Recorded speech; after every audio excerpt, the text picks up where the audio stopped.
감사합니다. 우리 성경 하나님의 말씀 누가복음 8장 지난주에 우리가 읽었던 본문과 같습니다. 누가복음 8장 16절에서 18절 같이 함께 읽겠습니다. 누구든지 등불을 켜서 그릇으로 덮거나 평상 아래에 두지 아니하고 등경 위에 두나니 이는 들어가는 자들로 그 빛을 보게 하려 함이라. 숨은 것이 장차 드러나지 아니할 것이 없고 감추인 것이 장차 알려지고 나타나지 않을 것이 없느니라. 그러므로 너희가 어떻게 들을까 스스로 삼가라. 누구든지 있는 자는 받겠고 없는 자는 그 있는 줄로 아는 것까지도 빼앗기리라 하시니라. 아멘. 네, 성경 말씀이 대체적으로 다 아멘입니다. 그런데 어떤 말씀은 아멘 하기가 좀 겁나는 말씀도 있죠. 근데 오늘 우리가 읽은 이 짤막한 몇 개 구절 속에서 이 마지막 18절 말씀도 역시 마찬가지입니다. 너희가 어떻게 들을까 스스로 삼가라. 누구든지 있는 자는 받겠고 없는 자는 그 있는 줄로 아는 것까지도 빼앗기리라. 뭔가 좀 아멘하기가 꺼림직한, 뭔가 숨겨져 있는 뜻이 있는 듯한 그런 말씀이기도 한 것이죠. 자, 여기 마태복음에 나타난 그 등불 그리고 소금과 빛된 그 그리스도인의 선한 착한 행실, 이것과 다르게 여기 누가복음에 있는 본문은 예수님께서 오심으로 나타나게 될 하나님의 나라, 그리고 예수님께서 이제 본격적으로 자신의 메시아 됨을 나타내시는 그 사역, 이걸 감추어 둘 수 없고 점점 드러나듯이 이제 하나님의 나라가 그렇게 될 것이다 하는 것임을 우리가 지난주에 살펴봤습니다. 여러분, 기독교는 말씀의 종교입니다. 하나님께서는 처음부터 지금까지 계속 말씀에 오고 계십니다. 영원 전부터 영원 후까지 계속적으로 말씀하고 계시는 하나님이십니다. 그것은 바로 자기 자신을 나타내 보여주시는, 계시하시는 하나님입니다. 그래서 우리는 하나님의 계시인 성경 말씀을 보면서 하나님이 어떤 분이시며 어떤 것을 좋아하시는지, 그리고 인류 전체에 어떤 계획을 가지고 있는지를 알 수가 있는 것입니다. 그래서 말씀을 가까이 하지 않는 사람, 하나님을 알 수가 없는 것이죠. 알아도 잘못 아는 것이죠. 왜 그런 거니? 하나님께서는 이 말씀만을 통해서 계시하신 건 아니기 때문에, 이 자연 삼라만상을 통하여서도 하나님의 존재를 짐작하여 알 수 있도록 하셨기 때문에, 그러나 그런 자연신론적인 하나님을 찾다 보면은 성경적인 하나님과 너무나 멀어져 버리는 것이죠. 여러분, 예배 시간에 여러분들 모여서 뭐하죠? 주로 하시는 게 기도하고 찬양하고 그리고 말씀 듣잖아요. 근데 이 세 가지가 전부 다 능력이 있는 것들입니다. 그래서 기도의 능력, 찬양의 능력, 말씀의 능력. 그런데 성도들 입장에서는요, 이 세 가지 중에서 어떤 거하고 더 가까운 줄 아세요? 기도의 능력과 찬양의 능력이 더 가까워요. 왜 그런 거 아니? 자기들이 하는 거거든요. 기도하고 찬양하고 그러면은 하나님의 능력이 우리와 임하신다, 이것을 더욱더 가까이 느낄 수가 있죠. 반면에 이 말씀의 능력에 대해서는 별로 생각을 못 하실 때가 있어요. 그러나 말씀을 직접 전하는 목사의 입장에서는요, 기도의 능력, 찬양의 능력보다 말씀의 능력이 월등하게 더 크고 위대합니다. 그래서 목사는 항상 말씀을 강조하죠. 왜 그런가 하니, 목사라는 그 임무 자체가 하나님의 말씀을 전하는 것이 최고의 첫째 되는 임무로 알고 수행하고 있는 일이기 때문입니다. 그래서 여러분, 하나님의 말씀이 선포될 적에 지금이 바로 능력의 시간이다 하는 그 기대감을 가지고 있어야 되고요. 또 찬양하실 때에도, 기도하실 때에도 하나님의 그 크신 능력이 우리와 함께 하신다 믿고 진심으로 하나님 앞에 하실 적에 귀한 능력이 나타나는 줄로 믿습니다. 그런데 여러분, 왜 이 말씀의 능력이 있지만 실제로 말씀의 능력이 잘 안 나타날까요? 그걸 제가 생각을 해보면은 이 선포하는 데에 초점이 맞춰져 있기 때문에 그래요. 그래서 하나님의 말씀을 선포할 때에 이 하나님의 말씀이 능력이 있다, 이것은 뭐 전도할 때나 또 일반 믿는 사람들을 향해서 건덕을 위해서 설교할 때나 마찬가지 입장이 되긴 되는데, 중요한 건 이 선포하는 행위 자체에 초점이 맞춰지고 그리고서 안 돼버리는 거예요. 연결이 안 돼요. 뭐가 안 되죠? 실천하는 쪽에 능력이 안 나타나 버리는 거예요. 그러니까 이 말씀이 선포되고 그리고 이 말씀이 실천되고 또 이 말씀 속에 내 생활이 사라지고, 그래서 내가 말씀 안에 머무는 이 삶이 계속 될 때에 말씀의 능력이 정말 크게 나타나는 것인데, 이 가다가 끊긴 거예요. 선포는 되어졌는데 이것이 실천되지 않고 그리고 생활 속에 머물지 못하는 말씀이 되기 때문에 문제인 것이죠. 바로 이것입니다. 말씀을 선포합니다. 말씀을 받습니다. 거기에서 끝난 겁니다. 이 말씀을 생활 속에서 실천하려고 하는 간절한 열망이 있어야 되고, 그리고 이 말씀이 내 생활 속에 자리 잡아야 되는데, 우리의 심령의 밭들이 좋은 밭들이 아니어서 길가의 밭처럼 돌밭처럼 가시 덤불과 같은 밭들이 되어져서 이 말씀이 내 속에서 역사할 수 있는 시간들이 우리에게는 없었던 것이죠. 그래서 저는 그렇게 생각합니다. 하나님의 말씀을 전하는데 나는 열심이었지만 이 말씀이 우리의 생활 속에 자리 잡고 열매를 맺도록 하는 일에 있어서 나는 실패한 목사다 하는 생각을 합니다. 그 말은 다른 말로 하면 내가 전하기만 했지 이 하나님의 말씀을 실천하는 일에 앞장서지 못했고 내가 본을 보이지 못했구나 하는 안타까운 마음이 있는 것입니다. 그래서 여러분, 이제는 하나님의 말씀을 전하지만 않고 실천하는 데 힘쓸 것이고, 그리고 저 또한 여러분들에게 그것을 도전할 것입니다. 그래서 하나님의 말씀이 정말 그 생활 속에 자리 잡고 뿌리를 내려서 열매를 맺을 때까지 노력하겠습니다. 그것이 바로 예수님께서 내가 너희에게 분부한 모든 것을 가르쳐서 지키게 하라라고 말씀하신 그 말씀에 책임지는 사역자라고 생각되기 때문입니다. 그래서 저희 교회 이 말씀을요, 허튼 것으로 듣고 그냥 겉으로 흘려버리는 사람들이 아니고 이 말씀 속에서 생활하는 그 삶의 열매가 정말 있어야 되겠다 하는 각오로 가지고 우리 다 같이 신앙생활하는 그런 교회가 되어졌으면 합니다. 이 베레아 사람들처럼 말씀을 들었으면 이 말씀이 정말 하나님의 진리인가 하는 것을 여러분들이 말씀 속에서 스스로 확인할 수 있어야 됩니다. 그걸 위해서 성경을 보셔야 되는 겁니다. 그래서 이 말씀이 과연 하나님의 말씀이다라는 확신이 쓰면은 다른 뭐가 필요합니까? 다른 논쟁, 토론 필요 없는 것입니다. 왜 그런가 하니 이것은 바로 하나님의 말씀이기 때문에. 그러고 나면은요, 내가 순종하느냐 마느냐 이것만 남는 것이지 다른 거 없습니다.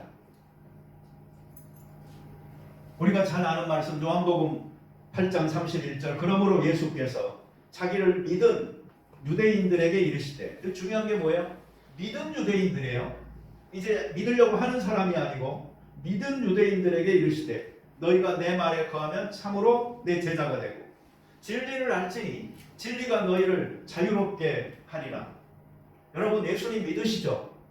그러면 한 가지 더 물어볼게요. 이 예수님의 말씀 앞에 거하십니까? 이 거하심이 있어야지 그 사람이 바로 나의 참 제자가 되고라고 예수님께서 말씀하고 계시는 겁니다. 그리고 그 진리가 참으로 깨달아질 때에 그 진리 안에서 누리는 그 자유함을 얻을 수가 있는 것입니다. 여러분, 여기서 거한다는 것은 잠깐 스친다는 말이 아닙니다. 그냥 들어볼까? 알아볼까?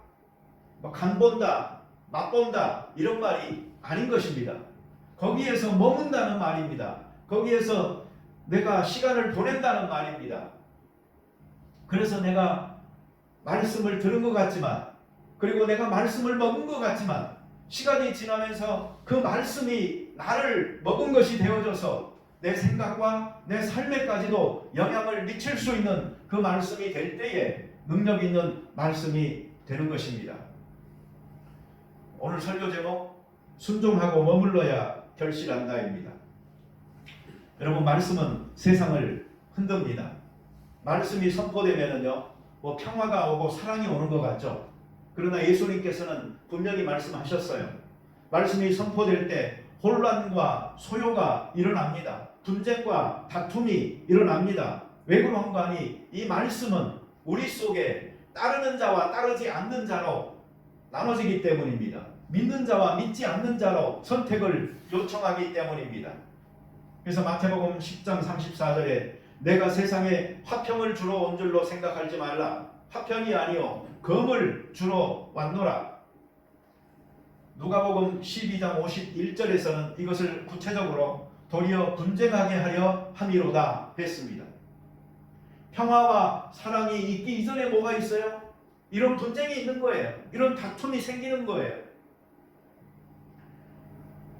마태복음에서도 그 내용을 이어서 이렇게 설명합니다. 35절 37절에 내가 온 것은 사람이 그 아버지와 딸이 어머니와 며느리와 시어머니와 불화하게 하려 함이니 사람의 원수가 자기 집안 식구리라. 아버지나 어머니를 나보다 더 사랑하는 자는 내게 합당하지 아니하고 아들이나 딸을 나보다 더 사랑하는 자도 내게 합당하지 아니하며. 가족들 사이에서도 다툼이 생길 수 있는 여지가 있는 것이 예수님을 참으로 믿는 사람들은 가족보다도 하나님을 더 사랑하게 되기 때문입니다. 물론 우리는 이것을 하나님을 사랑하게 되면 가족도 더 사랑하게 되는 것이다 라고 그 영향을 최소화시켜서 말을 하죠. 그건 맞습니다. 그러나 믿음의 초기 단계에 있어서 이것은 바로 전쟁인 것입니다. 사도 바울이 말씀을 전할 때 사람들 사이에서 소요가 일어나가지고 사도 바울이 여기저기 쫓겨다닌 것을 여러분들은 아실 것입니다. 사도행전 19장 20절에 주의 말씀이 힘이 있어 흥황하여 세력을 얻으리라. 좋은 얘기죠. 그런데 이렇게 되니까 어떻게 됐죠? 이전에 우상 숭배하면서 이득을 보던 사람들이 있는 거예요. 그 사람들에게는 당장 자기 직업에 손해가 끼쳐지는 거예요. 그러니 이런 사람들이 데모하게 되죠. 그래서 바울을 죽이기 전에는 내가 먹지도 마시지도 않겠다라고 맹세하고 동맹한 사람들이 생겨나는 것이죠. 나중에는 아나니와 제사장입니다. 대제사장. 그리고 장로들, 변호사, 더둘로 이런 사람들이 총독 앞에서 바울을 고발할 때에 뭐라고 말하죠? 바울을 전염병 같은 사람이다라고 말을 합니다. 천하에 흩어진 유대인들을 전부 다 이 시끄럽게 소용하게 만드는 사람이다라고 말을 하면서 나사렛 이단의 우두머리라고 말을 합니다. 여러분, 가족관계 안에서도 우리 직장 안에서도요, 믿는 자와 안 믿는 자 사이에 이러한 거리가 또 분쟁이 넘을 수 없는 어떤 차이의 간격들이 생겨날 수가 있는 것입니다. 때로는 교회 안에도 이게 생길 수가 있는 것입니다. 여러분, 개인적으로 말씀을 받아들이든지 거절하든지 해야 돼요. 말씀은 살아있는 생물과 같은 것입니다. 그래서 이 말씀을 제대로 받잖아요. 이 말씀이 그 마음의 밭에 잘 박힌 모처럼 박히잖아요. 그러면 이것이 그냥 거기서 죽은 무생물처럼 가만히 있지를 않아요. 거기서 꿈틀거려요. 그래서 죽은 내 생명을 살리려고 노력하는 것이고 내 안에서 이 움직임이 계속 되는 것입니다. 이 충동질. 그래서 하나님의 말씀이 진리임을 믿게 하고 이 말씀을 따라서 너가 순종할 때에 생명이 있는 거라고.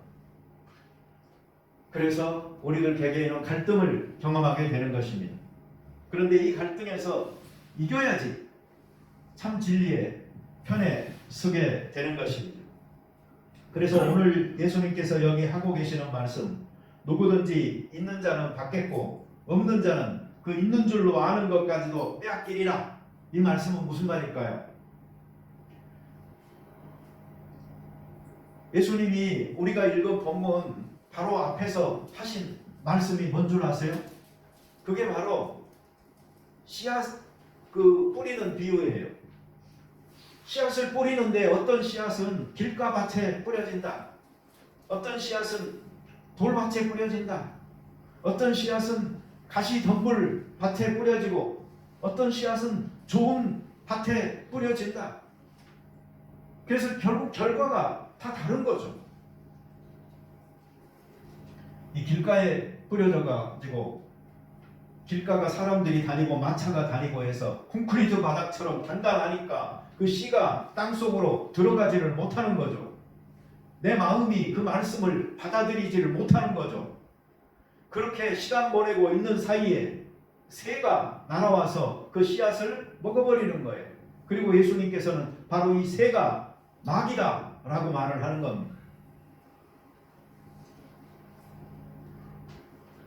하나님의 말씀을 듣고 그 말씀을 내 마음에 받아들이고 그 말씀이 나를 먹어서 실행하게 하지 못하고 시간만 보내고 있잖아요.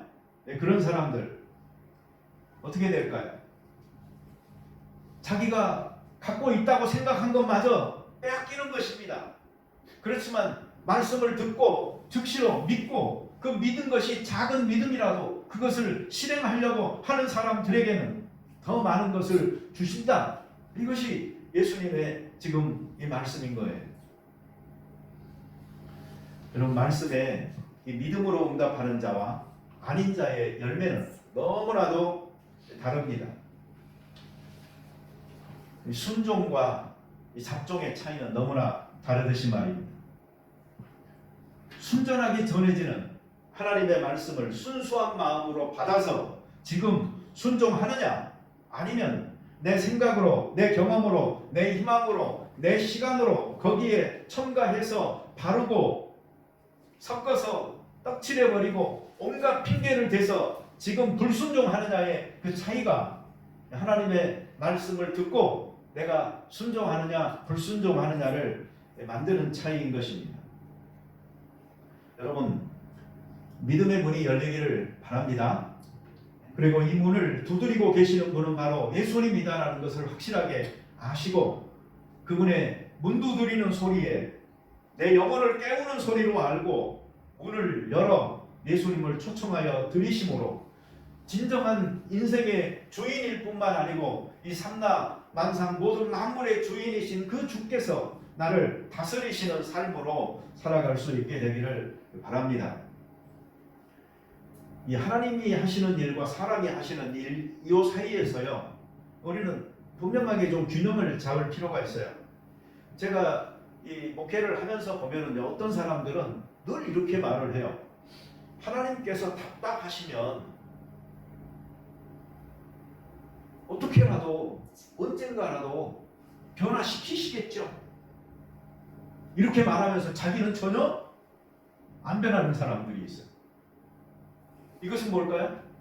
하나님이 답답하면 하시겠죠. 나같이 완악한 사람도, 나같이 불순종하는 사람도 하시게끔 하시는 하나님이신 줄은 믿으니까 그 하나님이 언젠가를 하시겠죠. 그러면서 자기는 안 하는 거죠. 끝까지 거절하는 거죠. 또 어떤 사람은 또 정반대예요. 자기가 가려고 그래, 자기가. 근데 성경을 이렇게 보면은요, 하나님이 하시는 부분과 사람이 하는 부분이 동시에 같이 일어나요. 이게 바로 은혜 받은 사람이에요. 그래서 저는 늘 그런 말을 가끔 합니다. 크리스찬이 살아가는 삶은요, 반자동 그 보트와 같다 하는 말을 해요. 수동은 완전히 내 힘으로 이렇게 다 노를 저어서 가야 되니까 힘들잖아요. 전자동은 또 내가 또 안 해도 되잖아요. 그냥 가만히 있으면 다 끝나잖아요. 근데 이 믿음 생활이라는 것은 가만히 보면은요, 한 반자동 정도 됩니다. 내가 노력하려고 하는 것과 그리고 하나님이 역사하시는 것이 동시에 일어나서 거기에서 예상하지 못했던 변화가 있는 것입니다. 여러분, 제 전화기에는 그 잉글리시 그 스토리라는 어플이 하나 있어요. 되게 재밌어요. 막 몇천 개 그 영어 이야기가 있거든요. 근데 굉장히 쉬운 영어로 되어 있어가지고 나는 꼭 베드타임 스토리처럼 저녁에 잠자기 전에 그 영화를 이렇게 스토리를 하나씩 읽어요. 근데 얼마 전에 제가 읽은 것 중에 이런 이야기가 있어요. 이 글을 쓴 사람이 기차를 이렇게 타고 있는데 조그만 그 남자 아이가 자기 엄마한테 엄마 기차 언제 가? 자꾸 이렇게 물어보고 하더래요. 그래서 이 글을 쓴 사람이 옆에 있다가 참견을 했다고 해요.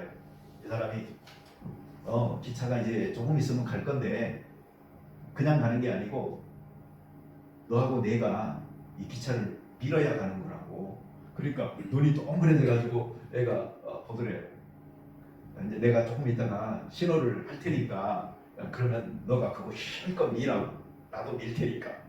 그러면서 이 사람이 밖에를 이렇게 보니까 이제 불도 바뀌고 밖에 그 호루라기 소리도 들리고 뭐 그러더래요. 그래서 야 지금이야 지금 밀어. 그러니까 애가 사력을 다해서 이걸 밀더래요. 처음에는 천천히 가다가 이제 속도가 돼가지고 가니까 애가 신나가지고 그러는 것을 자기가 봤다 하는 그 스토리예요. 그런데 그 스토리의 끝에 그 사람이 이런 글을 썼어요. 우리가 어릴 때는 우리가 큰 기차를 움직였다고 생각한다.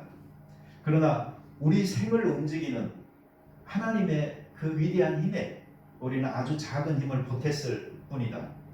그런 말이 있어요. 그런 것처럼 우리의 인생이 어쩌면 그와 같은 거예요.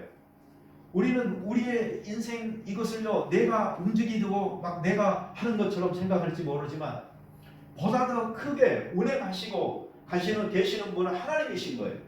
거기에 우리는 우리의 작은 결심과 작은 뜻과 작은 힘을 보태고 살아가고 있는 것 뿐입니다.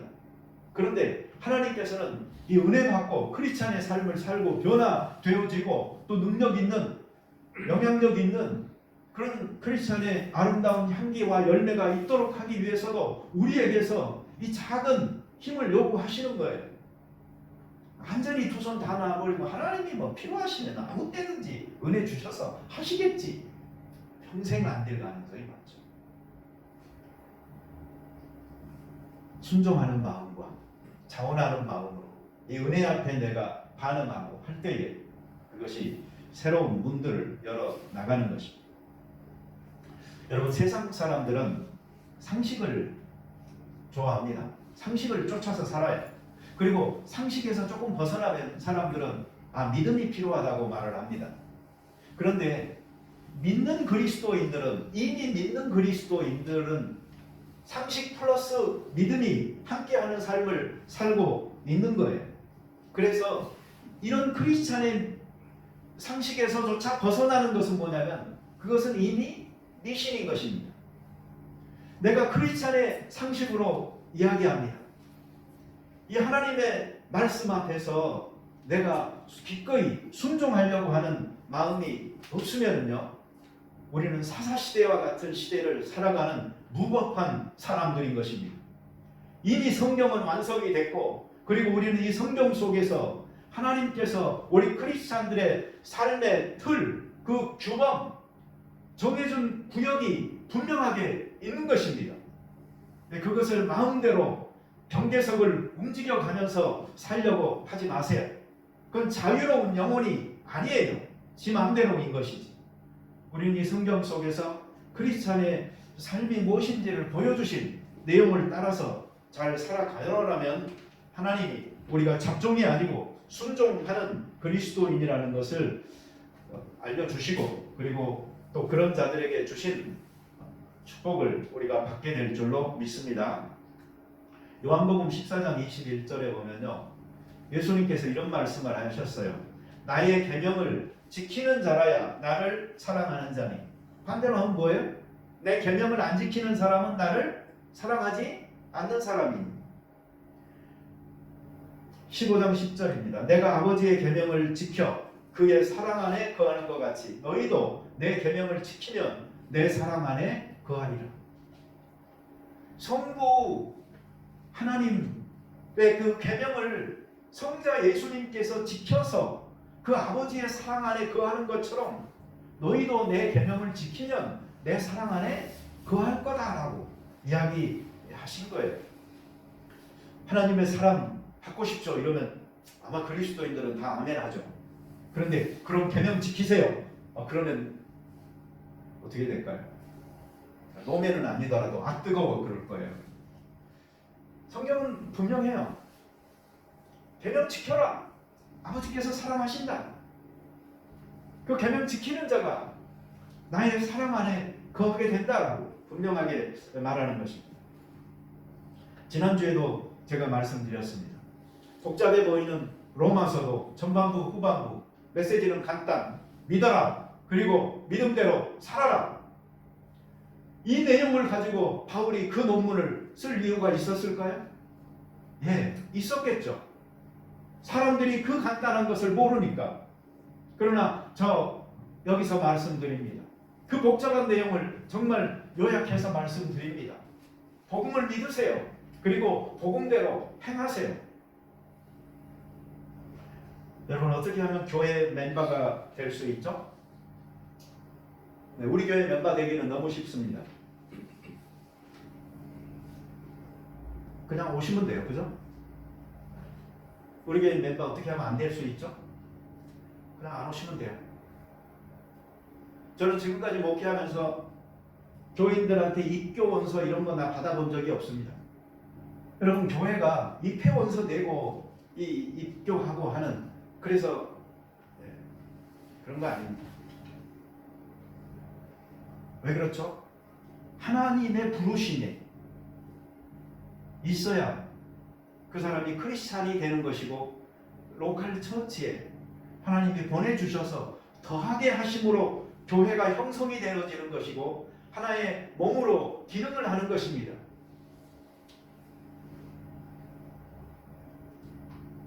몇 년 전 그 스테레오탑에서 수련회 할 때에 커피 마시면서 제 목회에 대해서 이렇게 설명을 하다가 내가 조금 복잡하게 설명을 했나? 나는 지금까지 오는 사람 막은 적이 없고 가는 사람 잡은 적이 없다. 그렇게 좀 복잡하게 설명을 했더니 우리 여기 신집사님이 뭐라고 그런 줄 알아요? 회전문 그러더라. 회전문이 뭐죠? 돌아가는 문이잖아요. 한쪽에서 들어가고 한쪽에서 나오잖아요. 그러니까 여러분 이래서 배워야 되는 거예요. 이 언어가 딸리잖아요. 그러면 여러 길게 설명해야 되는데 아주 짧게 설명하잖아요. 이번에 점수 잘 나오신 거 축하드립니다. 네. 공부하셔야 돼요. 공부하셔야 돼요. 나처럼 가는 사람 뭐 어쩌고 오는 사람 이렇게 하지 말고. 그래서 내가 내 목회가 회전문 목회인가 이렇게 생각을 하게 된 계기가 됐어요. 원래 교회는요 백도어라는 말을 많이 써요. 뭐냐면은 이 앞에서는 사람이 들어오잖아요. 그래서 교회는 늘 사람이 느는 것 같아. 그런데 뒷문은 열려 있어. 그래서 뒷문으로 사람들이 또 나가. 그래가지고 이 교회가 부흥되기가 되게 어려운 것입니다. 그래서 목회자들의 고민 속에는 이 프론트 문은 열어놓고 뒷문 닫아야 된다. 뒷문은 이런 말을 많이 쓰는데 우리 교회는 회전문인가 봐요. 그냥 앞쪽에서 들어오고 앞쪽에서 나가고. 근데 우리 교회는 또 좋은 점은 하나 있었어요. 지금까지 보면은 뭐냐면은 그냥 소리 소문 없이 가시는 분은 그냥 가라고 놔두고요. 우리 연락도 안 하죠. 그렇지만 또 그동안 좋았다고 그렇지만 또 안 좋은 점도 있어서 우리가 믿음의 여행을 또 다른 데서 해야 되겠다라고 말하는 사람이 있으면 우리는 또 언제든지 기꺼이 환영하고 잘 보내줍니다. 웬만하면 우리는 그 상패까지도 만들어서 주고 하는 그런 전통이 있어요. 그러니까 혹시 여러분들 우리 교회 그만 나오고 싶을 때는 둘 중에 하나 잘 선택을 하세요. 소리 없이 가실 건지 아니면 정식 절차를 밟아서 가실 건지. 못 가게 하지는 않아요. 그러나 우리는 환영해서 같이 잘 보내드릴 그런 마음은 있습니다. 여러분 교회는 다니는 곳일까요? 보통 사람들은 그렇게 생각합니다. 왜? 일주일에 한 번씩 그냥 모이는 곳이니까, 그냥 가는 곳이니까, 다녀가는 곳이니까. 그러나 여러분 성경 속에서 교회를 보잖아요. 교회는 절대로 다니는 곳이 아닙니다. 교회는 속하는 곳입니다. 내가 거기에 소속되는 거예요. 몸으로서 내가 참여하는 곳이에요. 그래서 한 몸이 될 때에 정말 교회가 무엇인지를 아는 거예요. 캐나다에 있는 우리 누님도 그 밴쿠버에서는 그래도 노스 쪽에 여러분 그거 아세요? 시드니가 노스 쪽이 조금 부촌이잖아요. 근데 거기도 노스 쪽이 좀 부촌이에요. 좀 비슷해요. 시티에서 이렇게 배 타고 페리 타고 가잖아요. 네, 그런 것처럼 이렇게 가면은 거기가 이제 북쪽인데 거기도 똑같아요. 네, 그런데 그 중에서도 저 굉장히 좀 큰 교회를 나가요. 그 저기 장로 교회인데, 근데 그 누님이 하시는 말씀이 그런 말 하더라고요. 야, 이 교회는 모르겠더라. 그래요. 지금 한 30년 지금 넘게 그 교회를 나갔는데 처음에는 그렇게 차갑게 느껴지더래요. 그 교회가. 네, 그런데 주일날 예배만 드리고 이렇게 오고 그럴 때는 자기가 잘 몰랐는데 이제 주중에 모임도 가고 여러 가지로 이렇게 참여를 해보니까 야, 정말 이 교회가 무엇인지를 알겠더라. 그런 말을 해요. 그러니까 우리 교회도 마찬가지예요. 다니는 분들은 잘 몰라요. 참여해서 한번 속해 보세요. 그래서 한 몸이 되어져 보세요. 그래서 그 기능함을 통해서 정말 교회가 무엇인지를 아시게 되기를 바랍니다. 저희 집사람 내가 뭐 고장 나면은요, 툭하면 고무줄로 고쳐서 감아놓는다고 맨날 야단입니다. 그러면서 뭐 하나라도 좀 제대로 된 걸 하나 사갖고 좀 제대로 해보라고 늘 나한테 말을 하는데, 여러분 서로 다른 걸요 물리적으로 붙여놓고 고무줄로 해봤자 시간 지나면 고무줄 엉겨 붙고요 다시 사가서 떨어지더라고요. 근데 화학적인 반응이 일어나 버리잖아요. 그러면 그거는 다시 떨어질 수가 없는 거예요. 그러니까 물리적으로 그냥 갖다가 붙여놓은 게 아니고 이 화학적인 반응, 나도 녹고 너도 녹아서 서로가 하나가 되어져 버리잖아요. 그리고 이게 교회다 하는 게 교회인 것입니다. 실제로 그리스도인들이 이런 그 느낌을 갖는 이유가 하나님의 은혜, 그 십자가가 이 용광로와 같은 뜨거움이 있기 때문에 그래요. 그 안에서 같은 것들이 녹아서 한 몸으로 완전히 섞어져 버리는 것. 그래서 하나 되는 것, 이것이 바로 교회인 것입니다. 그렇지만 그 화학적 결합을 통해서 결합되는 것이 불순물들은 제거가 되어져야 돼요. 옛사람이 아니고 새로운 사람들로 서로 만났을 때 거기에 교회의 아름다움이 있는 것입니다. 어떤 사람들은 교회 회원되는 것을 공산당에 가입하는 정도로 생각하는 사람이 있어요. 교회는 절대 그런 곳 아닙니다. 공산당에서는 뭐가 중요하죠? 출신 성분이 중요해요. 내세울 것이 조금 있어야지 그 안에서 그래도 성공을 하지, 그냥 내가 좋다고 해서 가입해봤자 그 안에 보니까 내 출신 성분이 안 좋다고 해가지고 딱지 한번 먹어버리잖아요. 그러면 참 곤란해집니다. 혈연, 지연, 학연 뭐 이런 거 교회에서는 절대 보지 않습니다. 그런 건 그냥 껌딱지입니다. 그런 것은 사도 바울이 말하는 대로 하면은요 그냥 배설물이에요. 그런 것들은. 그러니까 교회에 와가지고 뭐 내세우지 마세요. 내가 조금 전에 말한 것들. 그 유튜브에 어느 날 보니까 벤 집사님이 떴어요. 벤 집사님. 그래서 내가 그 친구 했거든요. 내가 딱 그 구독했어. 그런데 벤 집사님이 올리신 게 하나도 없더라고. 그런데 거기 보면 벤 집사님 사진이 이렇게 딱, 여러분 그거 아세요? 보통 유튜브에 사진 자기가 안 올려요. 왜? 영모에 자신이 없으니까. 벤 집사님은요 이 영상을 하나도 없어. 그런데 사진은 자기 거 사진 하나는 쫙 올라와 있어. 아니야, 유튜브에는 벤 집사님이 있어요. 만들어 놓은 거예요? 그래, 맞아 이렇게. 그래서 그거 그래서 너무 그게 멋있는 거야. 그래서 야, 이런 게 잘생긴 사람은 이렇게도 하는구나 하는 생각을 했었는데, 자랑할 거 있으면 그런 데서 하세요. 교회에서 하지 마세요. 여기는 교회에서는요 그런 거 해봐야 쳐주는 사람이야. 여기 쳐주는 곳이 아니에요. 여기는 뭐만 봐요? 믿음만 봐요. 믿음만. 예수님에 대한 믿음만 있잖아요. 뭐 그러면 돼요. 뭐 졸업장, 이력서, 뭐 재산증명서 이런 거 다 필요 없어요. 그리고 공산당에서 중요한 건 뭐죠? 이 사상이 중요해요. 사상이.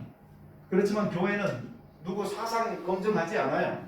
오히려 의견의 다양성을 인정하고 존중합니다. 다양한 견해 가질 수 있습니다. 그렇지만 우리는 공통의 단순함을 갖고 있는 게 뭐냐면 성경이에요. 성경에 있는 내용은 서로 믿고, 그리고 사도신경은 고백하고, 네, 그겁니다. 그리고 다른 것들에 대한 뭐 의견들은 다 다를 수 있어요. 괜찮아요. 우리는 사상 검증하지 않아요. 여러분, 공산당에서는 또 중요한 게 뭐죠? 이 당성이 중요해요. 당성. 그리고 실적이 중요해요. 충성해야지. 그렇지만 이 부분에 있어서도 저희 교회는 건강한 포지션을 갖고 있다고 생각합니다. 여러분, 우리 교회에 여러분 충성하라고, 목사한테 잘하라고 우리 교회 그렇게 강요하지 않는 교회잖아요. 제 그냥 일반적 포지션은 이 구멍가게 같은 이 교회에 충성하고, 그게 뭐 볼 거 있다고 거기다 목숨 걸 이유가 없어요. 뭐죠? 보다 더 큰 하나님의 나라의 관점을 가지고 그 나라에 충성하는 일꾼들이 되시면 되는 겁니다. 기도합시다. 하나님 감사합니다. 우리가 하나님의 말씀 그리고 사도신경을 고백하는 신앙의 공통점을 가진 사람들로서 예수 그리스도가 우리의 주이시며, 그리고 우리는 예수 그리스도의 사람들로서 성령의 인도하심을 받아 살아갈 수 있게끔 축복하여 주시옵소서. 하나님의 말씀이 말씀하는 곳에서 우리가 멈추게 하셔서 그 이상을 넘어가지 않도록 하시고, 믿는 바를 바르게 믿고 주장할 바를 주장하면서 살아가는 저희들 되게 하여 주시옵소서. 예수 그리스도의 그 부르심 앞에 감사를 드리고, 특별히 로컬 처치로 우리를 보내주셔서 이곳에서 더하게 하여 주신 은혜 앞에 감사를 드리며, 한 몸을 이뤄서 서로 사랑하며 살 수 있도록 은혜 베풀어 주시옵소서. 예수님의 그 말씀처럼 있는 자가 더 받고, 그리고 없는 자가 있다고 생각하는 것마저도 빼앗길 것이다 라고 하신 말씀을 우리의 신앙생활에 얼마나 내가 하나님의 말씀을 순종하고 있느냐 하는 것과 비교하여 생각해 볼 수 있도록 도와주시옵소서. 그래서 작은 것에 지금 순종하여 즉각적으로 살아감으로 임하는 은혜가 더더욱더 커서 이것이 눈덩어리처럼 불려질 수 있도록 하시고, 이 지식으로 쌓아두고 아는 것은 많지만 그러나 실천하지 못하여서 있는 것마저 빼앗길 위험에 처하지 않도록 저희에게 은혜를 베풀어 주시옵소서. 예수님의 이름으로 기도드립니다. 아멘.